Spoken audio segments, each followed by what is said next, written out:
তোমরা যারা এসএলএসটি এবং প্রাইমারি ইন্টারভিউ 2025-এর জন্য প্রিপারেশান নিচ্ছ, তোমাদেরকে বেশ কিছু টপিক পড়তে হবে।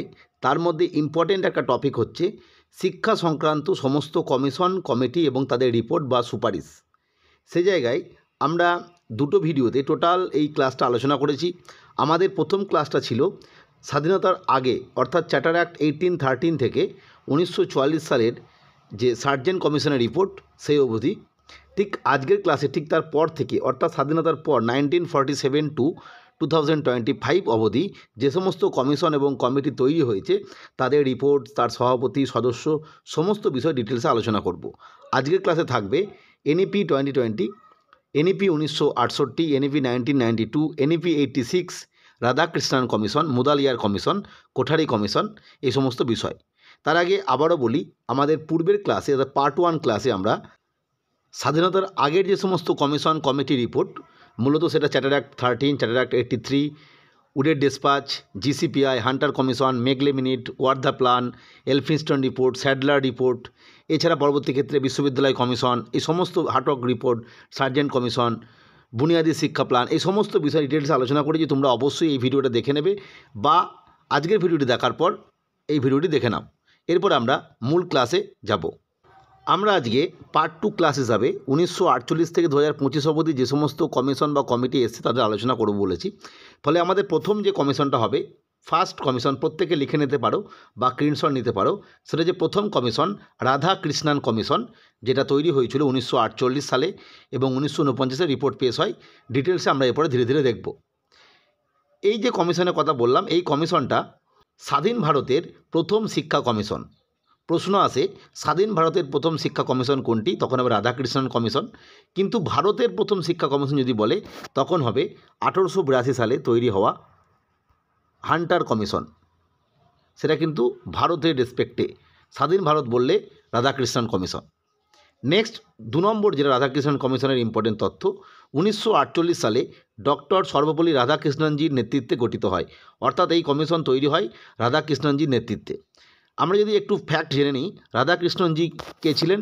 তিনি একজন ছিলেন বিখ্যাত শিক্ষাবিদ এবং তার ক্ষেত্রে ইম্পর্টেন্ট কিছু পয়েন্ট হলো, তিনি হলেন ভারতবর্ষের প্রথম উপরাষ্ট্রপতি বা ভাইস প্রেসিডেন্ট এবং তিনি হলেন যারা প্রথমবার 1954 সালে ভারতরত্ন চালু হওয়ার পর ভারতরত্ন অ্যাওয়ার্ড পেয়েছিলেন, 3 জন পেয়েছিলেন। তাদের মধ্যে একজন হচ্ছেন ডক্টর সর্বপল্লী রাধাকৃষ্ণন। আর একটা বিষয়, 5 সেপ্টেম্বর শিক্ষক দিবস হিসেবে যেটা পালন করা হয়, সেদিন কিন্তু রাধাকৃষ্ণনজির জন্মদিন এবং সেই জন্যই 5 সেপ্টেম্বর শিক্ষক দিবস হিসেবে পালন করা হয়। এগুলো গেল রাধাকৃষ্ণনজির ফ্যাক্ট, এগুলো একটু জেনে রাখো।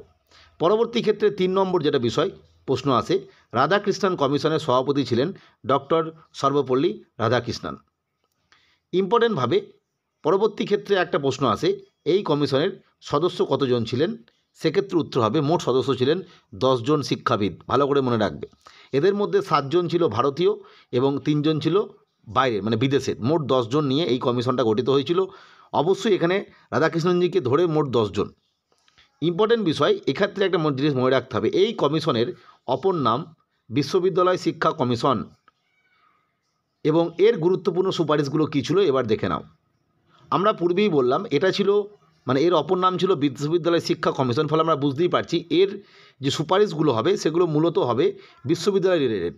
প্রথমেই যেটা 1 নম্বর, বিশ্ববিদ্যালয় মঞ্জুরি কমিশন বা ইউজিসি প্রতিষ্ঠা করতে হবে, অর্থাৎ একটা কেন্দ্রীয়ভাবে বিশ্ববিদ্যালয়গুলোকে কন্ট্রোল করার যে ব্যাপার সেটা ইম্পর্টেন্ট। এর আরেকটা ফ্যাক্ট ছিল যেটা প্রশ্ন করে, গ্রামীণ বিশ্ববিদ্যালয় তৈরি এবং একই সাথে সাথে শিক্ষার মান উন্নয়ন। 4 নম্বর উচ্চশিক্ষা। আবারও বলছি, যেহেতু এর অপর নাম বিশ্ববিদ্যালয় কমিশন, ফলে উচ্চশিক্ষা এবং সেই শিক্ষার ক্ষেত্রে পেশাগত দক্ষতা তৈরি, এই বিষয়টাই ছিল রাধাকৃষ্ণন কমিশনের মূল সুপারিশ। এরপর আমরা এর পরবর্তী যে কমিশন হয়েছিল 2 নম্বর কমিশন মুদালিয়ার কমিশন নিয়ে ডিটেলসে আলোচনা করব। মুদালিয়ার কমিশনের ক্ষেত্রে আমরা লিখেছি প্রথমেই এটা তৈরি হয় 1952 সালে এবং রিপোর্ট পেশ করে 53 সালে, 1952-53। এর অপর নাম, এরও একটা অপর নাম ছিল, তার নাম হচ্ছে মাধ্যমিক শিক্ষা কমিশন। কোন কমিশনের কী এক্সট্রা নাম ছিল সেটা দেখে রাখবে, এখান থেকে প্রশ্ন করে। আর এটা যদি মনে রাখতে পারো তাহলে এর যে সুপারিশ বা এর বিষয়গুলো তোমাদের মনে থাকবে। এটা তৈরি হয় 1952 সালে, পূর্বে আলোচনা করলাম। এর সভাপতি ছিলেন ডক্টর লক্ষণ স্বামী মুদালিয়ার, ইনিও একজন অধ্যাপক কলেজের। আর এই কমিশনের সদস্য যারা ছিলেন মোট 9 জন। এখানে হবে 9 জন, আগে ছিল 10 জন রাধাকৃষ্ণনের ক্ষেত্রে। এবং এই যে 9 জনের মধ্যে 7 জন ছিলেন ভারতীয় আর 2 জন ছিলেন বিদেশি, অর্থাৎ মোট 9 জন সদস্য নিয়ে তৈরি হলো। তাদের মধ্যে 7 জন ভারতীয়, 2 জন বিদেশি। অবশ্যই এনারা শিক্ষাবিদ। এই কমিশনে যে সুপারিশগুলো করলো সেই সুপারিশগুলো আমরা এরপরে ধীরে ধীরে দেখব। এই কমিশনের সুপারিশগুলো মনে রাখবে ভালো করে। সুপারিশ হচ্ছে প্রথমেই মাধ্যমিক শিক্ষার পুনর্গঠন, যেহেতু মাধ্যমিক শিক্ষা কমিশন বলে এটা নাম দেওয়া হয়েছে। মাধ্যমিক শিক্ষার পুনর্গঠন, সপ্তপ্রবাহ পাঠ্যক্রম তৈরি, খুব ইম্পর্টেন্ট। হোয়াট ইজ সপ্তপ্রবাহ? সপ্তপ্রবাহ পাঠ্যক্রমটা খুব ইম্পর্টেন্ট, এটা মনে রাখতে হবে। মূলত যেহেতু মাধ্যমিক শিক্ষা কমিশন এটা, ফলে মাধ্যমিক শিক্ষার ক্ষেত্রে বা উচ্চতর শিক্ষার ক্ষেত্রে গিয়ে 7 ধরনের পাঠ্যক্রমের কথা উনি বললেন। এবং তিনি বললেন যে যখন সে এই মাধ্যমিক স্তরে পৌঁছাবে তখন একটি ছাত্র বা ছাত্রী বা শিক্ষার্থী সে বিভিন্ন যে 7টি পাঠ্যক্রমের কথা বলল সে নিজের চাহিদা অনুযায়ী সেই পাঠ্যক্রমকে চয়েস করে নেবে, যেটাই কিন্তু পরবর্তী ক্ষেত্রে আমরা দেখব সায়েন্স, আর্টস, কমার্স, ভোকেশনাল, এই যে বিভিন্ন বিষয়গুলো আসছে পরবর্তী ক্ষেত্রে। অ্যাকাউন্টেন্সি একটা আলাদা পার্ট হয়ে যাচ্ছে, ট্যাক্সেশনের ব্যাপারটা আলাদা পার্ট, এই যে বিষয়গুলো এগুলো কিন্তু তখন তিনি বললেন যে 7 দিন তখন তিনি এই কথাগুলোই বলেছিলেন যে কেউ হয়তো সায়েন্সে স্ট্রং, তাহলে সায়েন্স বলে একটা পাঠ্যক্রম থাকছে, আর্টসের ক্ষেত্রে একটা পাঠ্যক্রম থাকছে, কমার্সের ক্ষেত্রে থাকছে, বিজনেস যেটা বর্তমানে MBA BBA চলছে এই ধরনের পাঠ্যক্রম থাকছে, ভোকেশনাল থাকছে, এই ধরনের 7 ধরনের তিনি পাঠ্যক্রমের কথা বললেন। এবং তিনি বললেন মাধ্যমিক শিক্ষার সময়ে এই স্টুডেন্টরা, ছাত্রছাত্রীরা তারা নিজেদের মতো করে যেটা যার পছন্দ সেটা সে চয়েস করে নেবে। 3 নম্বর যে বহুমুখী বিদ্যালয়, অর্থাৎ এই মাধ্যমিক যেটা সপ্তপ্রবাহ পাঠ্যক্রম বললাম সেই ধরনেরই আর কি, আর শুধুমাত্র ওই যে পড়াশোনার বাইরে বৃত্তিমূলক যে শিক্ষা, ভোকেশনাল শিক্ষা, এই বিষয়ে গুরুত্ব প্রদান। 4 নম্বর তিনি বললেন এই কমিশনের রিপোর্ট অনুযায়ী কিউমুলেটিভ রেকর্ড কার্ড তৈরি করতে হবে এবং পরীক্ষা ব্যবস্থা সংস্কার করতে হবে, অর্থাৎ পুরনো পদ্ধতিতে যে পরীক্ষা সেটা সংস্কার করে কিউমুলেটিভ রেকর্ড কার্ড হিসাবে পরীক্ষা নিতে হবে। অর্থাৎ বর্তমানে দেখবে যে বিভিন্ন যে আমরা বলেছিলাম হলিস্টিক এভ্যালুয়েশন, CCE, এরই একটা পদ্ধতি হচ্ছে কিউমুলেটিভ রেকর্ড কার্ড। অর্থাৎ কোনো একটা স্টুডেন্টের যে মূল্যায়ন স্তর প্রথম পর্যায়ে যেটা ছিল সেক্ষেত্রে পরবর্তী ক্ষেত্রে কতটা বাড়ছে না কমছে, বা কমলে কতটা কমছে, বাড়লে কতটা বাড়ছে, এই যে বিষয়টা, এই বিষয়গুলো তিনি চিন্তাভাবনা করেছিলেন এবং ছাত্রের বা শিক্ষার্থীর মূল্যায়নের ক্ষেত্রে এই বিষয়টাকে লক্ষ্য দিতে বললেন এবং তার নাম দিলেন কিউমুলেটিভ রেকর্ড কার্ড। এবং সেই সময় তিনি বললেন যে নাম্বারের পরিবর্তে গ্রেড প্রদানের ব্যবস্থা করা। এরপরে যেটা ইম্পর্টেন্ট 3 নম্বর কোঠারি কমিশন, এটাও খুব ইম্পর্টেন্ট, প্রত্যেকে পড়বে। কোঠারি কমিশন এলো 1964 সালে, 66 সালে রিপোর্ট। এই কমিশনের অপর নাম জাতীয় শিক্ষা কমিশন। এই অপর নামগুলো মনে রাখবে, তাহলে কিন্তু এর সুপারিশগুলো বলতে সুবিধা হবে। তৈরি হয় 1964 সালে, সভাপতি ছিলেন দৌলত সিং কোঠারি। এখানেও সদস্য ছিল মোট 17 জন, ভারত এবং বিদেশি নিয়ে। এবং এখানে মনে রাখতে হবে 3 জন ছিলেন কিন্তু মেন পদে, অর্থাৎ চেয়ারম্যান, সেক্রেটারি এবং অ্যাসিস্ট্যান্ট সেক্রেটারি। আর কোর কমিটি যেটা ছিল এর, সেই কোর কমিটিতে সদস্য ছিল মোট 15 জন। এর গুরুত্বপূর্ণ সুপারিশ যেটা খুব ইম্পর্টেন্ট, কোঠারি কমিশনের সুপারিশ যেটা আমি পূর্বেই বললাম, কোঠারি কমিশন যেহেতু জাতীয় শিক্ষা কমিশন সেক্ষেত্রে এর গুরুত্বপূর্ণ সুপারিশই হচ্ছে পাঠ্যক্রম ব্যবস্থার পরিবর্তন এবং 10+2+3 এই পদ্ধতিতে পাঠ্যক্রম চালানো। আগের ক্ষেত্রে যেটা আমি পূর্বে দেখালাম মুদালিয়ার কমিশন, সেখানে কিন্তু পাঠ্যক্রমের ব্যাপারটা 7 ছিল, সেটা বর্তমানে 10+2+3 পাঠ্যক্রম চালুর কথা বলল প্রথম কোঠারি কমিশন। এখান থেকে জিজ্ঞাসা করে প্রথম কারা বলল 10+2+3, সেটা হচ্ছে কোঠারি কমিশন। 2 নম্বর যে প্রাক প্রাথমিক থেকে মাধ্যমিক শিক্ষা হবে, এটা মাধ্যমিক শিক্ষা পর্যন্ত স্কুল গুচ্ছ তৈরি, যেটা আমি এই যে 10+2+3 পাঠ্যক্রম বলছি, এই যে পাঠ্যক্রমের ক্ষেত্রে তার মানে কন্টিনিউয়াস একটা পড়াশোনার লেভেল তৈরি করার কথা বলেন।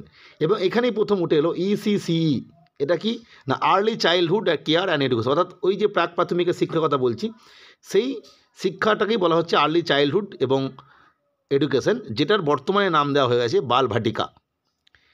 4 নম্বর তিনি বললেন ত্রিভাষা শিক্ষার প্রস্তাব। স্ত্রী, এটা বানানটা ভুলে, স্ত্রী মানে 3টে ল্যাঙ্গুয়েজ ভাষা শিক্ষার কথা বলে, অর্থাৎ প্রথমে সে মাতৃভাষা শিখবে ফার্স্ট ল্যাঙ্গুয়েজ হিসাবে, সেকেন্ড ল্যাঙ্গুয়েজ হিসাবে যাদের হিন্দি স্টেট নয় তারা হিন্দি শিখবে এবং লাস্ট ভাষা হিসাবে ইংলিশ শিখবে। ত্রিভাষা সূত্রের কথা তিনি বললেন। এবং তিনিই প্রথম বললেন যে এইসব করে লাভ নেই, অবশ্যই শিক্ষার খাতে বরাদ্দ বৃদ্ধি করতে হবে এবং ন্যাশনাল যে GDP তার অন্ততপক্ষে 6% তো এডুকেশন খাতে দিতেই হবে শিক্ষার উন্নতির জন্য। নেক্সট এরপরে যেটা আসবে সেটা হচ্ছে ন্যাশনাল এডুকেশন পলিসি। এতক্ষণ হলো কমিশন, সেই কমিশনের রিপোর্ট অনুযায়ী প্রথম যে জাতীয় শিক্ষানীতি গৃহীত হলো, এটা প্রশ্ন আসে প্রথম জাতীয় শিক্ষানীতি কবে, 1968 সালে। সেই সময় প্রধানমন্ত্রী কে ছিলেন, এখান থেকে প্রশ্ন করে ইন্দিরা গান্ধীর সময়কালে এটা হয়। এই কমিশনটা তৈরি হলো কার না কোঠারি কমিশনের সুপারিশের ভিত্তিতে এই শিক্ষানীতি গঠিত হলো? মূল সুপারিশ কি? অভিন্ন জাতীয় শিক্ষা ব্যবস্থা তৈরি করা, অর্থাৎ এই যে শিক্ষা ব্যবস্থা চলবে সেটা অভিন্ন হবে, সব জায়গায় একই সাথে হবে। 2 নম্বর যেটা হলো জাতি ধর্ম বর্ণ নির্বিশেষে সকলকে শিক্ষার একটি নির্দিষ্ট মান পর্যন্ত পৌঁছে দেওয়া। এটা খুব ইম্পর্টেন্ট, এটা দেখে রাখবে।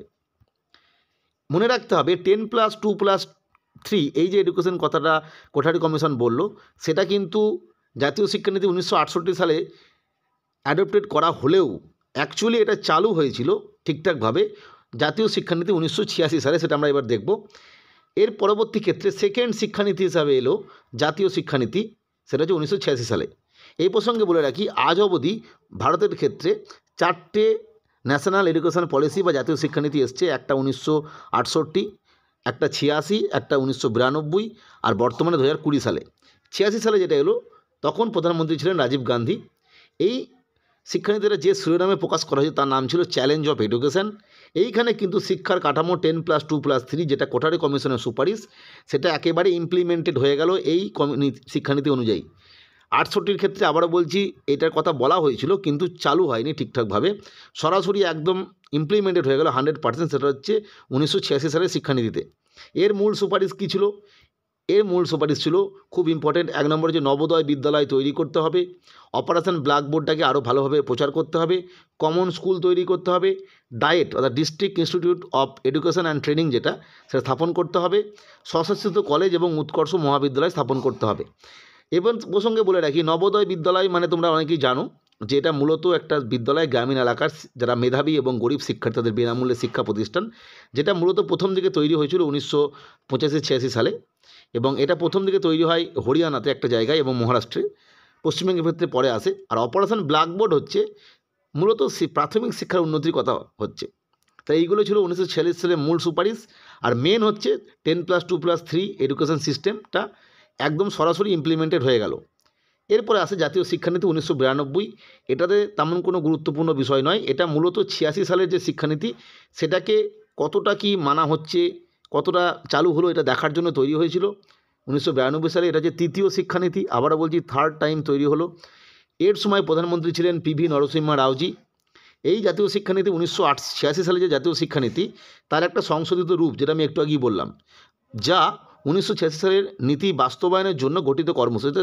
কতটা কর্মসূচি মানা হয়েছে না হয়েছে সেটা দেখার জন্য তৈরি হয়েছিল। এর যে সুপারিশগুলো ছিল, ওই যে অপারেশন ব্ল্যাকবোর্ড যেটা বললাম প্রাথমিক শিক্ষার উন্নতি, তারই পার্ট হিসাবে নিরক্ষরতা দূরীকরণ, পেশাদার এবং প্রযুক্তিগত শিক্ষার ক্ষেত্রে সর্বভারতীয় ভিত্তিতে সাধারণ প্রবেশিকা পরীক্ষা চালু, অর্থাৎ সাধারণ যে প্রবেশিকা পরীক্ষাগুলো হয় প্রত্যেকে পরীক্ষা দিতে পারবে।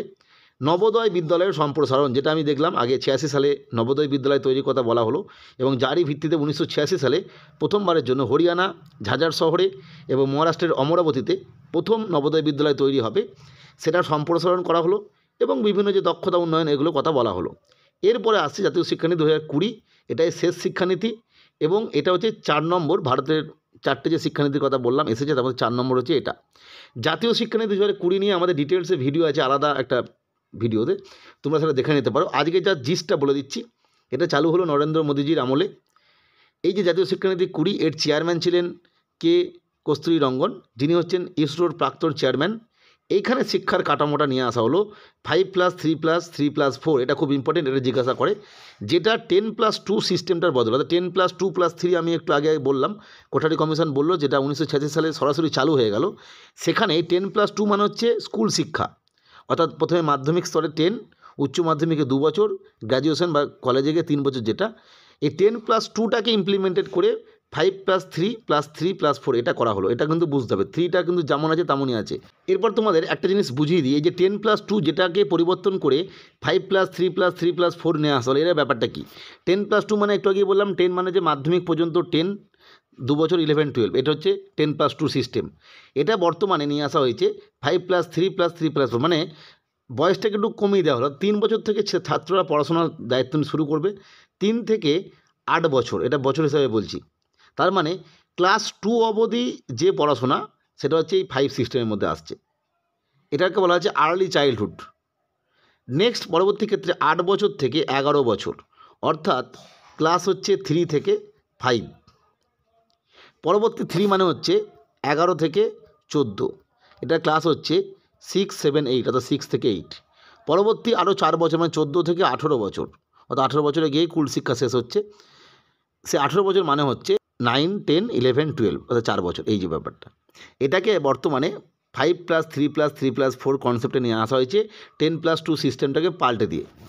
এরপরে নেক্সট আমরা যেটা দেখব, এর যে মেন সুপারিশ, অনেক সুপারিশ আছে, তার মধ্যে ইম্পর্টেন্ট কিছু বলে দিচ্ছি। প্রথমে হচ্ছে মাতৃভাষার মাধ্যমে প্রাথমিক শিক্ষা, যেটা আমি পূর্বে ত্রিভাষা একটা বললাম একটু আগেই, সেই বিষয়টাই, অর্থাৎ মাতৃভাষার মধ্যে প্রাথমিক শিক্ষা হবে বা স্থানীয় ভাষা, মানে যার যেটা স্থানীয় ভাষা সেটা শিখবে। পরবর্তী ক্ষেত্রে সেই এলাকার অর্থাৎ সেই রাজ্যের যে ল্যাঙ্গুয়েজ, সেই অনুযায়ী সেকেন্ড ল্যাঙ্গুয়েজ এবং থার্ড ল্যাঙ্গুয়েজ ইংরেজি, এইভাবে তারা শিখবে। 2 নম্বর হচ্ছে ইসিসি এর গুরুত্ব প্রদান, অর্থাৎ early childhood care and education, যেটা আমি পূর্বেই বললাম। সেই ইসিসি অর্থাৎ আমি একটু আগেই দেখালাম যে আগে যেমন 5 মানে 6 বছর বয়স থেকে 6 থেকে 14 এইটাকে পড়াশোনার ক্ষেত্রে বলা হতো, এখন কিন্তু সেটা 3+, অর্থাৎ 3 বছর বয়স থেকেই পড়াশোনা শুরু করে দিচ্ছে, এবং সেটাই কিন্তু এখানে বলা হয়েছে। 5+ মানে হচ্ছে 3 বছর থেকে। তার মানে আর্লি অর্থাৎ একদম প্রাক শৈশব যেটা, সেই সময়ে বাচ্চাদের শিক্ষা এবং স্বাস্থ্যের গুরুত্বের উপর প্রদান দেওয়া হয়েছে। 3টে ভাষার উপর জোর দিতে হবে, আমি পূর্বেই বললাম সেই ত্রিভাষা সূত্র, যেটা পূর্বেই অনেকদিন ধরে বলে আসা হচ্ছিল, অর্থাৎ প্রথমে স্থানীয় ভাষা বা মাতৃভাষা, তার পরবর্তী ক্ষেত্রে সেই অঞ্চলের যে ল্যাঙ্গুয়েজ সেটা শিখতে হবে, এবং পরবর্তী ক্ষেত্রে অন্য ল্যাঙ্গুয়েজ। উচ্চশিক্ষায় প্রযুক্তির ব্যবহার এবং পাঠ্যক্রমের পরিবর্তন, এটা হলো মেন এর সুপারিশ। মূল সুপারিশ হচ্ছে শিক্ষার কাঠামো পরিবর্তন, মাতৃভাষার মধ্যে শিক্ষা প্রদান এবং 3টে ভাষার জোর, ইসিসির উপর গুরুত্ব প্রদান। যাই হোক, এই এনইপি 2020 নিয়ে আরও ডিটেলসে ক্লাস আমাদের প্লেলিস্ট আছে, তোমরা দেখে নিতে পারো। পরবর্তী আপডেটের জন্য চ্যানেলটিকে সাবস্ক্রাইব করে রাখতে পারো। ভিডিওটি দেখার জন্য প্রত্যেককে অসংখ্য ধন্যবাদ।